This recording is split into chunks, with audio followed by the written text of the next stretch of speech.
Why your first $1,000 feels impossible.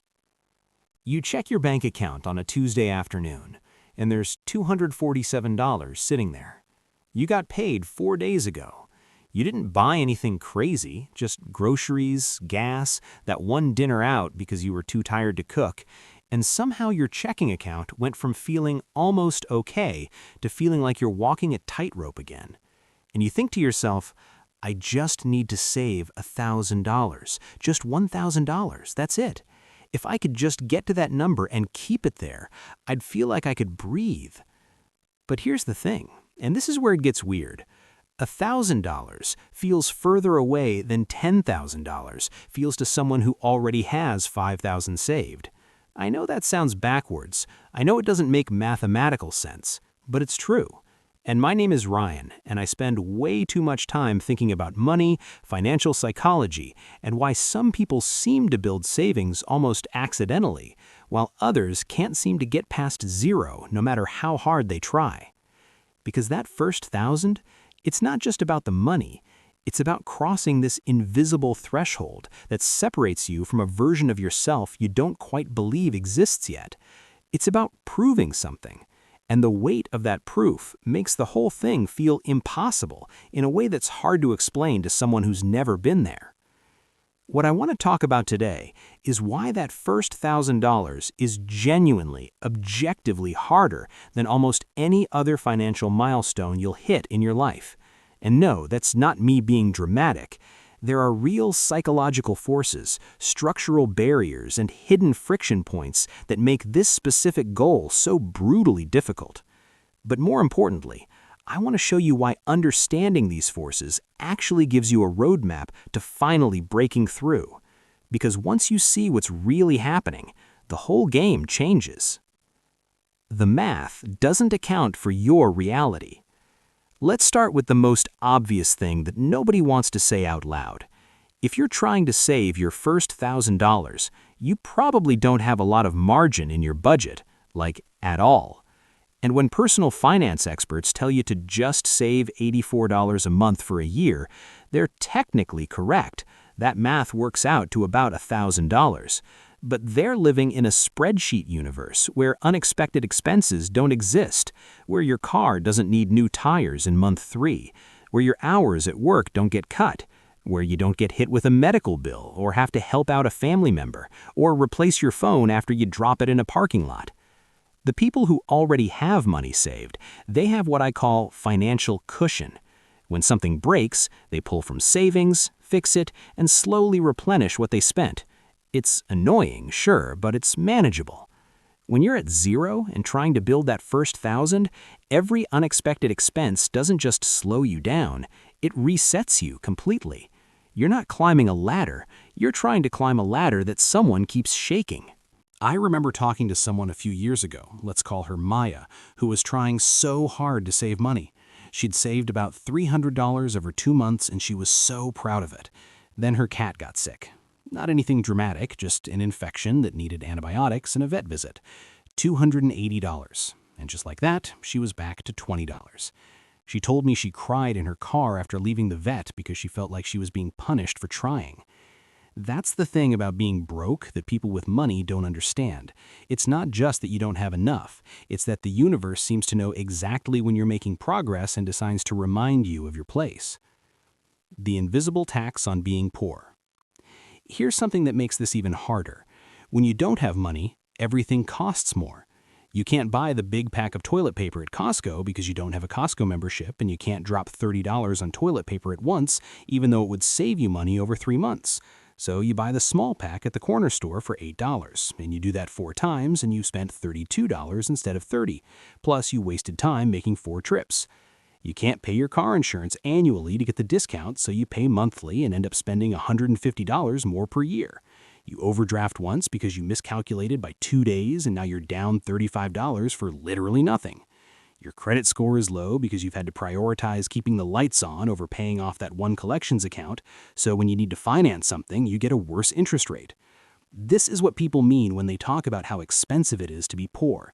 You're paying a tax that nobody acknowledges, and that tax makes saving your first $1,000 feel like you're running on a treadmill that's tilted uphill. I saw this study once, I think it was from a researcher at Princeton, that basically said that financial stress reduces your cognitive bandwidth, like actually makes you worse at making decisions because part of your brain is always spinning on how am I going to pay for this or what if something else goes wrong. It's basically like trying to do math while someone's blasting music in your ears. You can do it, but it's so much harder than it should be. So you're trying to save $1,000 while paying the invisible tax of being poor and operating with reduced mental bandwidth because you're stressed about money. Cool, that seems fair. The psychological weight of starting from zero. But even beyond the practical stuff, there's this psychological thing that happens when you're starting from zero that I don't think it's talked about enough. When you have $0 saved, you are in a fundamentally different mental space than someone who has even $200 saved. Because zero means you have no backup plan. Zero means you're completely exposed, and that fear changes how you think about money in ways that are really hard to shake. I'll give you an example. Let's say you manage to save $100. That's great, right? Progress.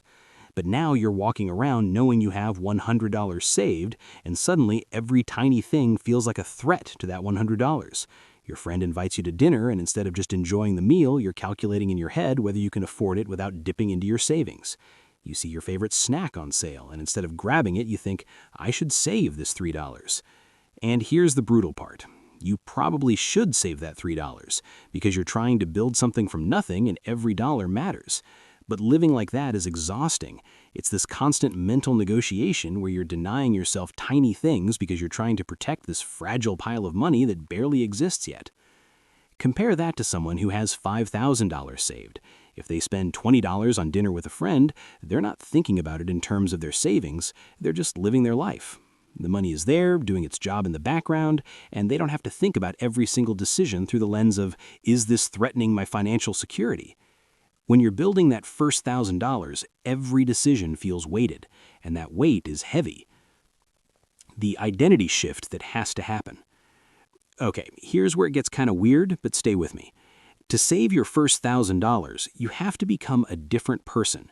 Not in some dramatic personality makeover way, but you have to shift your identity in small, uncomfortable ways that you might not be ready for. You have to become someone who says no sometimes, someone who doesn't split the bill evenly when everyone else ordered drinks and appetizers and you just got a salad. Someone who stops pretending they can afford things they can't. Someone who honestly might feel a little bit boring or cheap or like they're letting people down. And that's hard because we're social creatures and a lot of our spending is tied up in how we connect with other people and how we see ourselves. If you've always been the person who picks up the tab or treats yourself when you're stressed or buys gifts for people because that's how you show love, changing those patterns doesn't just affect your bank account, it affects your sense of who you are.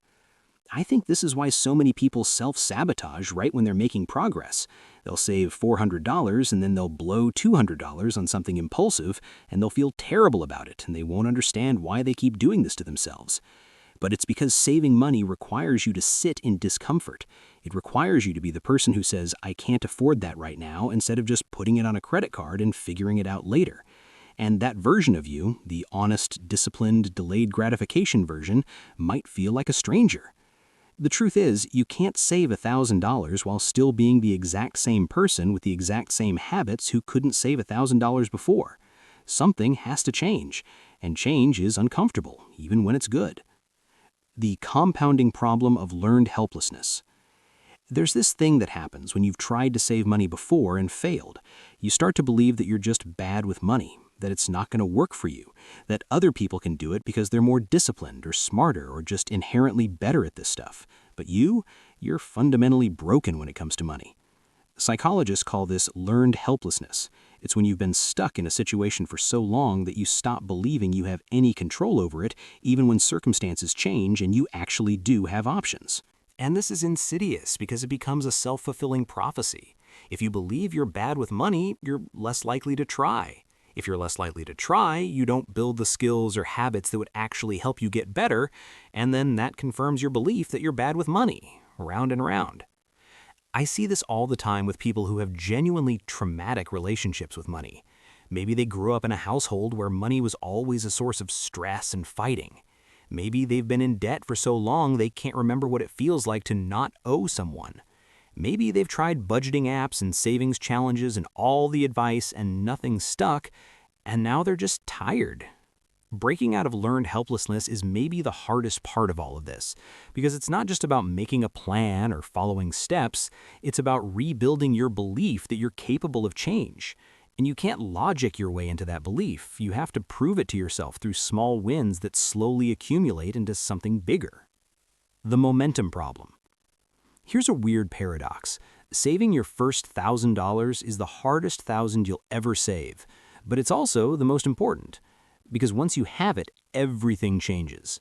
Not because $1,000 is life-changing money, it's not really. You can't retire on it, you can't buy a house, you probably can't even take a particularly fancy vacation. But what it does is it gives you proof that you can do this. It gives you momentum. Momentum in personal finance is everything.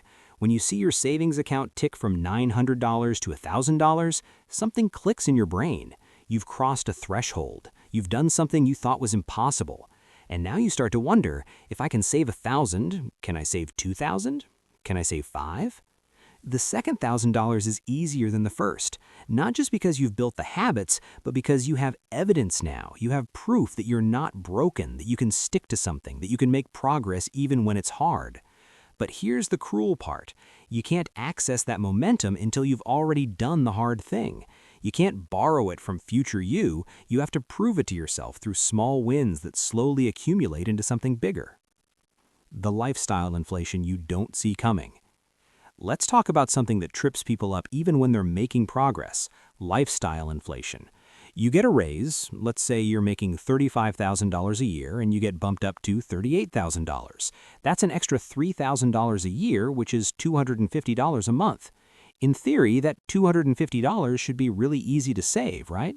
You were surviving on less before, just keep living exactly the way you were living, pocket the difference, and boom, you're saving real money. But that's not what happens. What happens is you think, okay, I can finally afford to live in a slightly nicer place, or I can finally fix my car properly instead of just doing the bare minimum, or I can finally buy groceries without calculating every single item. And all of those things are reasonable. You deserve to live in a place that doesn't have a weird smell. You deserve to fix your car. But before you know it, that $250 is gone. You're living a slightly better version of your life, which is good, but you're not any closer to saving $1,000 than you were before. This is the trap of lifestyle inflation. Every time your income increases, your lifestyle increases to match it, and you stay in the same relative financial position. You're just broke at a higher income level. The only way to break this cycle is to consciously decide that a portion of every raise, every bonus, every unexpected windfall goes directly to savings before you let yourself adjust your lifestyle. And that takes discipline that feels almost unnatural, because your brain is screaming, "You've been struggling for so long, you deserve to breathe a little."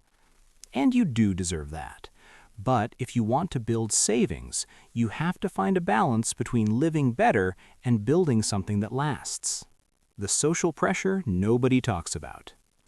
I want to touch on something uncomfortable. Your friends and family might actively make it harder for you to save money, even if they love you and want the best for you. Not in a malicious way, but if you're the first person in your friend group or your family trying to build savings, you're going to run into resistance. People are going to think you're being cheap when you say you can't go to that concert. They're going to get annoyed when you suggest a cheaper restaurant. They're going to make comments like, "You can't take it with you," or "live a little," or "just put it on your credit card." And here's the thing. They're not wrong that life is short and experiences matter. But they're also not the ones who are going to be there when your car breaks down and you don't have money to fix it.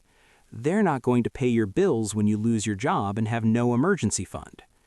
You have to be okay with being a little bit different, with opting out of things sometimes, with being the person who brings food to the party instead of buying dinner out, with choosing the free activity instead of the expensive one. And this is especially hard if you grew up in a culture or community where generosity and spending money on the people you love is how you show you care. If that's your background, saving money can feel like you're being selfish or turning your back on your values. But here's what I've learned. You can be generous and financially responsible at the same time. It just looks different. It means being generous with your time and attention instead of your wallet sometimes. It means learning to show love in ways that don't cost money.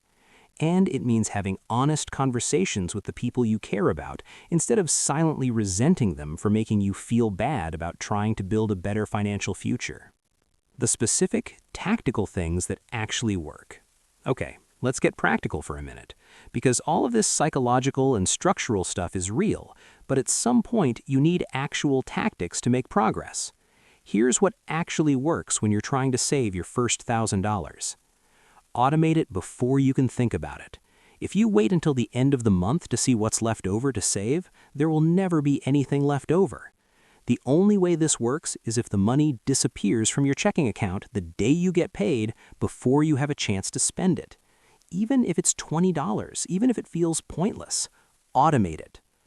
Make it invisible. Put your savings in a different bank than your checking account, somewhere you have to take an extra step to access it.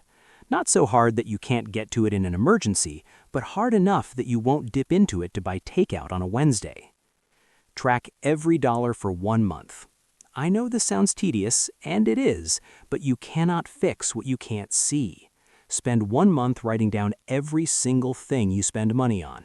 Not to judge yourself, not to feel bad, just to see where it's actually going. You will be shocked. I promise you, you will find at least $50 a month that's leaking out on stuff you don't care about. Use the 48-hour rule. If you want to buy something that's not a necessity, wait 48 hours. Put it in your cart, walk away. If you still want it in 2 days, and you can actually afford it, fine. But most of the time, the urge will pass, and you'll realize you didn't actually need it. Celebrate the milestones. Every $100 you save is worth acknowledging, not by spending money to celebrate, but by actually stopping for a second and recognizing that you did something hard. You're making progress. You're not the same person you were when you started. And here's the thing about tactics. They only work if you're also dealing with the psychological stuff. You can't budget your way out of learned helplessness. You can't automate your way out of an identity crisis. The tactics and the mindset work together. So why do this? Why put yourself through all of this stress and discomfort and social weirdness just to save $1,000 that won't even pay rent for a month in most cities? Because financial security is not actually about the number in your bank account. It's about how you feel when you wake up in the morning. When you have $1,000 saved, you stop living in constant low-level panic. You stop checking your bank account 5 times a day. You stop lying awake at night doing math in your head about whether you can afford groceries and gas until your next paycheck. You become a person who has options. Not a lot of options. Not quit your job and travel the world options. But small, important options like my car needs an oil change and I can just get it done without having a panic attack about it options. And once you have options, you start making better decisions. You're not choosing between bad and worse. You're choosing between okay and better. And that compounds over time. The first $1,000 is you proving to yourself that you're capable of change, that you're not stuck, that the future doesn't have to look like the past. And honestly, that's worth more than the money itself. Look, I'm not going to lie to you and say this is easy. It's not. If it were easy, everyone would have savings and we wouldn't be having this conversation. Your first $1,000 is going to require you to make sacrifices that feel unfair. It's going to require you to change parts of yourself that feel fundamental. It's going to require you to disappoint people sometimes and feel uncomfortable and sit in the gap between who you are and who you're trying to become. But here's what I know. If you're watching this, if you've made it this far, you're already different from the person who gives up before they start. You're looking for answers. You're trying to understand. You're willing to sit with the discomfort long enough to figure out a way through. That matters. You're not going to save $1,000 overnight. You're probably going to mess up along the way. You're going to have setbacks and moments where you want to quit and times when you slip back into old patterns. But if you keep showing up, if you keep making the tiny decisions that move you forward, you will get there. And when you do, you're going to look back at the person you were when you started and you're going to barely recognize them. That first $1,000, it's not just money. It's proof. Proof that you can do hard things. Proof that you're not broken. Proof that change is possible, even when it doesn't feel like it. So start where you are. Save what you can. Forgive yourself when you fall short. And keep going, because you're closer than you think.